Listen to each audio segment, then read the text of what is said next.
अच्छा, सबसे पहले हम इस तरह करते हैं कि ये डायग्राम समझ लेते हैं जो कोड के अंदर दी गई है, आपके नोट्स के अंदर भी दी गई है। उसके अंदर हमें बताया गया कि ये स्लैब है हमारे पास, ये जो एच डेड है इसकी साइड्स पे ये दो सपोर्ट्स हैं।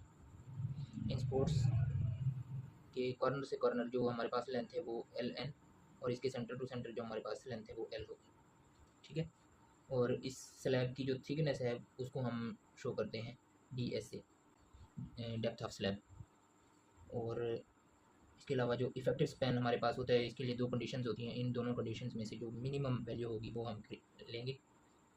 पहली कंडीशन ये है कि जो nominal length plus depth of slab, ये जो लेंथ है इसको इसमें प्लस करेंगे, इसकी वैल्यू हमारे पास है कि दूसरी ये है कि इस लेंथ को और हाफ इस सपोर्ट की विड्थ, हाफ इस सपोर्ट की विड्थ, ये जो हम फाइंड आउट करेंगे इसका जो आंसर आएगा इन दोनों वैल्यूज़ में से जो कम वैल्यू होगी हम वो एज एन इफेक्टिव स्पैन लेंगे।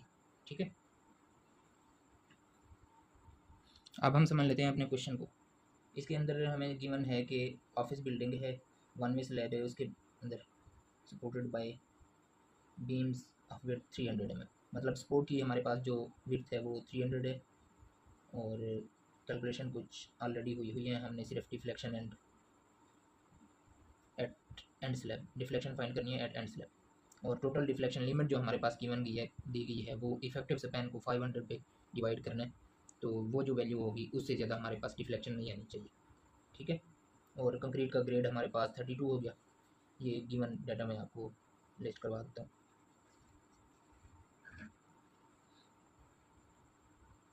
ये एफ सी प्राइम 32 MPa हो गया।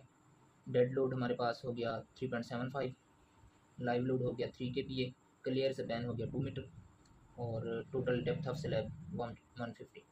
ये इधर से हम देख लेते हैं। ये हमारे पास सपोर्ट्स की जो वेट है 300 mm होगी, और क्लियर स्पैन इसका 2000 mm, और इसकी जो डेप्थ है स्लैब की 150। इसको हम करते हैं इफेक्टिव स्पैन फाइंड आउट करने की कोशिश करते हैं। इसका clear span plus depth of slab, ये फाइंड आउट किया, हमारे पास आया 2150 mm। और दूसरी कंडीशन हमारे पास कि इस नॉमिनल लेंथ को हाफ इसकी वर्थ में और हाफ इसकी वर्थ में ऐड करना है। वो हमने किया 2000 प्लस 300, 300 डिवाइडेड बाई 2, ये हमारे पास आया 2300। तो हमने इन दोनों में से आप चूज़ करना है जो मिनिमम हो। एक हमारे पास 2.3 है, एक है हमारे पास 2.15, तो हम इसके लिए 2.15 ले रहे हैं। ठीक है। और गिवन डाटा में से डाई ऑफ बार हमारे पास गिवन है N12, और इससे हम एरिया फाइंड आउट कर लेंगे। अलाउबल डिफ्लेक्शन हमारे पास है इफेक्टिव स्पैन, इफेक्टिव स्पैन हमने फाइंड आउट किया है कि ये 2.15 हमारा है। ठीक है। और 2.15 को हम डिवाइड करेंगे 500 पे, क्योंकि इन्होंने ये हमारे पास दिया गया। इधर से हमारे पास आएगी 4.3 mm। ये अलाउबल हमारी जो डिफ्लेक्शन है, इससे ज़्यादा नहीं होनी चाहिए। अब हम मूव करते हैं क्वेश्चन में कि डिफ्लेक्शन हम फाइंड आउट कैसे करते हैं। टोटल डिफ्लेक्शन हमारे पास होती है short term deflection plus long term deflection, delta T equals delta S plus delta L. अब हमें वो दोनों डिज़ाइन लोड फाइंड करने हैं, शॉर्ट टर्म डिफ्लेक्शन के लिए और लॉन्ग टर्म के लिए। और इस मकसद के लिए हम यूज़ करते हैं साई की वैल्यूज़, ये हम टेबल से देख सकते हैं। जब हम शॉर्ट टर्म के लिए ले रहे होंगे तो ये शॉर्ट टर्म वाला साई की वैल्यू हम मल्टीप्लाई करेंगे लाइव लोड के साथ और इसका आंसर निकाल लेंगे। जब हम लॉन्ग टर्म के लिए डिफ्लेक्शन के लिए फाइंड आउट कर रहे होंगे तो ये साई की वैल्यू जो होगी हम लॉन्ग टर्म वाली यूज़ करेंगे। ठीक है।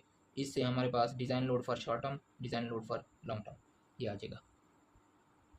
अब हमारे पास है शॉर्ट टर्म के लिए फार्मूला, शॉर्ट टर्म डिफ्लेक्शन है उसके लिए हमारे पास फार्मूला है C bracket M S S L स्क्र divided by E C I effective. इसमें एम एस एस जो हमारे पास है ये है कि लोड, डिज़ाइन लोड जो हमने फाइंड किया है फॉर शॉर्ट टर्म डिफ्लेक्शन, वो आएगा हमारे पास। उसकी वजह से जो मोमेंट क्रिएट होगा वो ये मोमेंट होगा। ये लेंथ है, इफेक्टिव स्पैन की लेंथ होगी। ये ई सी हम एफ सी की वैल्यू के अगेंस्ट देखते होते हैं, इसकी वैल्यू ये आपको टेबल में शेयर कर दूँगा। आई इफेक्टिव इसके लिए फार्मूला, और आई इफेक्टिव का फार्मूला ये हो गया I critical plus I minus I critical into M C R divided by M S S. ये एम एस एस वही है, एम क्रिटिकल का अलग से फार्मूला है, आई क्रिटिकल का अलग से फार्मूला है, आई का अलग से फार्मूला है। जब हम आई इफेक्टिव फाइंड आउट कर लेते हैं तो इसको कंपेयर करते हैं आई इफेक्टिव मैक्सिमम से। अगर ये कंडीशन फुलफिल होती है, ये less than is equal to है आई इफेक्टिव मैक्सिमम से, तो हम आई इफेक्टिव मैक्सिमम लेते होते हैं 0.6 आई अगर रो की वैल्यू हमारे पास 0.005 हो, से लेस हो, अगर रो की वैल्यू इससे वैल्यू से ज़्यादा हो तो हम टोटल आई लेते होते हैं, इसको 0.6 से मल्टीप्लाई नहीं करते। MCR के लिए हमारे पास फार्मूला है 0.6 FC प्राइम, और इसकी ब्रैकेट में आ गया I डिवाइडेड बाई वाई। इसमें I की वैल्यू जो होती है ये हमारे पास है BD³/12, ठीक है। और इसमें ये आपको शेप के ज़रिए मैंने समझा दिया, D ये वाली डिमेंशन है, B ये वाली डिमेंशन है। इसमें Y जो हमारे पास होता है ये होता है D/2, D टोटल डेप्थ है हमारे पास, और ये B जो है विड्थ है। ये जब हम स्लैब के केस में देख रहे होते हैं तो विड्थ हम 1 मीटर स्पैन लेते होते हैं, तो उस केस में हमारे पास आ जाएगा 1000 mm, ठीक है।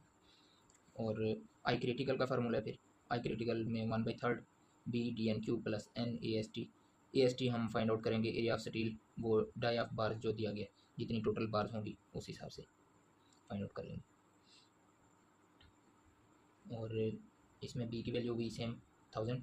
DN का फार्मूला है हमारे पास, D इफेक्टिव डेप्थ है, DN के लिए हम फार्मूला अप्लाई करते हैं 1 - KD। इसमें K का फार्मूला D हमारे पास वही सेम इफेक्टिव डेप्थ है।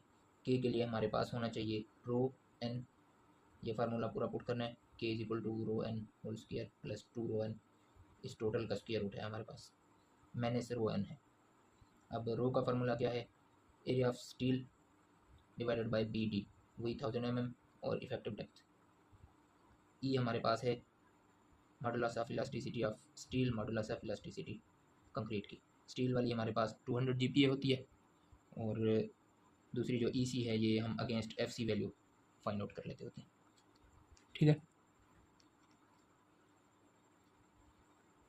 इसके बाद हम शॉर्ट टर्म का फार्मूला लगाते हैं। इसके लिए C है, MCC है, L है। C के लिए मैं आपको टेबल एक शेयर कर दूंगा, वहाँ से आप वैल्यूज़ देख सकते हैं। EC भी गिवन है, आई इफेक्टिव भी हमने फाइंड आउट कर लिया, तो ये वैल्यू निकल आएगी। फिर हम लॉन्ग टर्म की तरफ जाएंगे, लॉन्ग टर्म का फार्मूला ये गिवन है, C KCS का फार्मूला नेक्स्ट पेज पे हमें दिखाता हूँ। ये MCL है, जो ये डिज़ाइन लोड जो होगा फॉर लॉन्ग टर्म, उसकी वजह से जो मोमेंट क्रिएट होगा वो हम यहाँ पे लेंगे। ये लेंथ होगी, ये हमारे पास EC भी अवेलेबल है, आई इफेक्टिव वही सेम लेना है जो ऑलरेडी हमने फाइंड आउट किया हुआ है। हमारे पास KCS का फार्मूला है 2 - 1.2 into area of steel in compression divided by area of steel and tension. ये हमारे पास greater than is equal to 0.8 होना चाहिए। अगर 0.8 से कम हमारे पास ये वैल्यू आ रही है तो हम उसको लेंगे 0.8, अगर 0.8 या उससे ज़्यादा हो रहा है तो वही सेम वैल्यू लेंगे। और MCMSL ये moment due to design load for long term. जब ये हमारे पास आ जाएगा, शॉर्ट टर्म का फार्मूला लगा के हमने फाइंड आउट कर लिया, लॉन्ग टर्म का फार्मूला लगा के फाइंड आउट कर लिया, हम इससे निकाल लेंगे टोटल। ये टोटल अब हमारी लेस देन होनी चाहिए अलाउेबल। अलाउेबल हमारे पास ऑलरेडी गिवन है, जो हमने फाइंड आउट की थी 4.3 mm। ये effective span effective divided by 500, ये हमें दिया गया था कि इससे ज़्यादा नहीं होनी चाहिए। इसकी हमारे पास वैल्यू निकली थी 4.3, तो ये हमारा चेक भी लग जाएगा। और इस तरह से हमने ये डिफ्लेक्शन वाली जो प्रॉब्लम थी सॉल्व करनी थी। That's it for now.